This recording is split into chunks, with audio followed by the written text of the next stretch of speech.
Yan po, bago ko pumunta ng Cathedral, yan, sumilip muna ako dyan sa bibigyan ng aking kapatid sa Tigaway Freddy. Yan po, ayan, makikita niyo po yan dyan.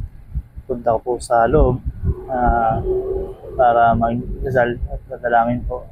Siyempre, sinama rin po natin sa panalangin natin kapatid sa ating panalangin sa simbahan. Siyempre, kailangan din po natin yan na pagpay din sila sa kanilang tinatahak din sa panahon na nawala sa mundo. Siyempre, kailangan natin siyang ipagdasal. Ayan po, nararapat po na idalangin natin sila sa simbahan. Po, every Sunday po, nandun po sa simbahan para dalangin po sila. Ayan po, nasa Bukawi na po ako. Nakadaan na po ako sa aking kapatid, sa tita, dito. Ayan po, sa sa libingan. Nandito na po tayo sa Bukawi para dumiretso sa Malolos, Cardinal. Ayan po, para tatakan po ang ating passport. Next po tayo Santa Maria naman po, pero dito muna tayo ngayon. Pupuntahan po natin ito, silipin natin. Ngayon po, nakarating na po tayo dyan sa Bukawi Arco. Ayan po yung Arco na bago ngayon, napakaganda po siya ngayon. Pero sabi-sabi yun, hindi pa natanggal yung lumang Arco para ipapatong daw sa ibabaw, sabi ng mga ibang vlogger. Pero ewan natin, kasi ito maganda rin naman siya. Pero yung dati, nandiyan pa rin, nasa baba. Pwede rin ipatong din pag maganda rin naman. Pero maganda rin siya ngayon, mataas na kasi marami na rin truck na dumadaan na naabutan ng mga truck.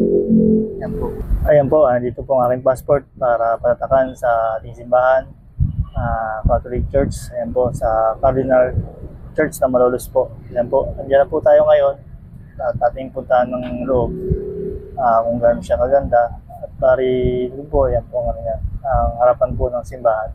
Napakaganda po ng simbahan, pati ang altar sa loob na po ganda. Silipin po natin mamaya. Ayan po mga ka-G, katatapos ko lang po magsimba. Yun na po, yan, binigyan ko po yung harapan. Napakaganda po ng altar po. Talagang pag naganyan ang presensya ng Panginoon, nandiyan po. Sa gilid, napakaganda ng pagkakuha natin. Ayan, yan po, ang mga puno po. Pari yan po, katatapos ng misa.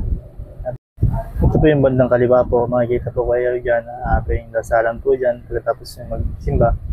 Pwede rin na habang nangimisa dyan, di po kayo, pwedeng puwan dyan, ayan po, pwede pong manalangin dyan. Ayan po yung pakabilang sa kaliwa po, ayan po yung mga altar.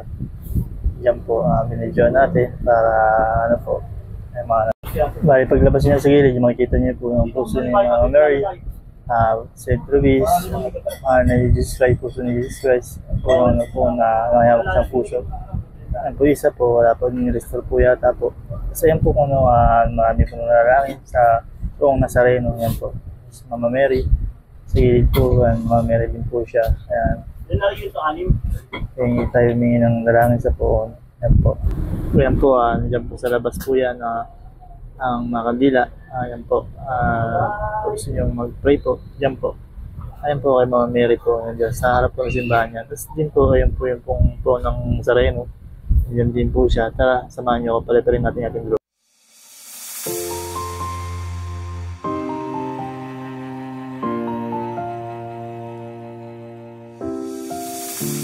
I've come so far away from home.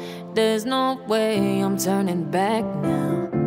My destination is unknown, so I keep pushing, never slow down.